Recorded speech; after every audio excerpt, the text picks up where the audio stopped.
Katërstinët kryevepra e Antonio Vivaldit erdhi përmes një koncerti organizuar në qendrën rinore Arka në qytetin e Shkodrës, një mbrëmje ku muzika dhe poezia u bashkuan për të sjellë në jetë kryeveprën e Vivaldit. Udhëheqësi artistik Drita Mlika tha se publiku shkodran ka një dëshirë për të tilla koncerte, ndërsa për dirigjentin Kristin Doja është një vlerësim dhe përgjegjësi që të luajë një vepër të tillë.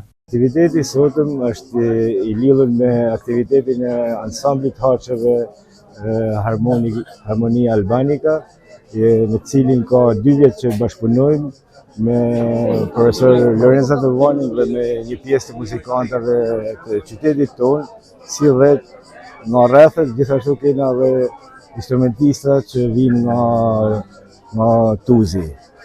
Këtë vit është menduar që të luhet një ndër kryeveprat e literaturës klasike botërore që janë Stilët e Vivaldit, të ndërthuar në bashkë me një koment të soneteve të cilat e kanë frymëzuar autorin për të kriju këtë vepër kaq të njoftën dhe kaq prestigjioze në repertorit klasik botëror. Siç e shihni edhe vetë publiku ka një pjesëmarrje shumë të madhe, ka një dashamirësi dhe një dëshirë për të njeh këtë aktivitet dhe besojmë që edhe ne ta justifikojmë me një përgjegjësi dhe me një lojë sa më të mirë nga ana instrumentistave.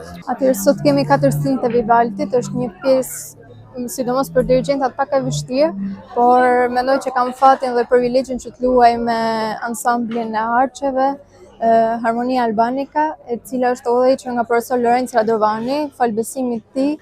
E falenderoj shumë për besimin e tij dhe uroj që të na shkojë gjithçka mirë. Normal është përgjegjësi, por vlen të theksohet që është si shkollë e dytë. Domethënë pjesa me orkestrën është ndryshe nga shkolla, edhe mendoj që është plus më shumë.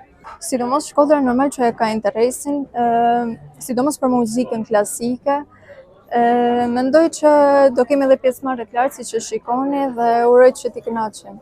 Katërstinët solli për Ardars Shkodran, një mbrëmje muzikore me emocion, elegancë dhe art.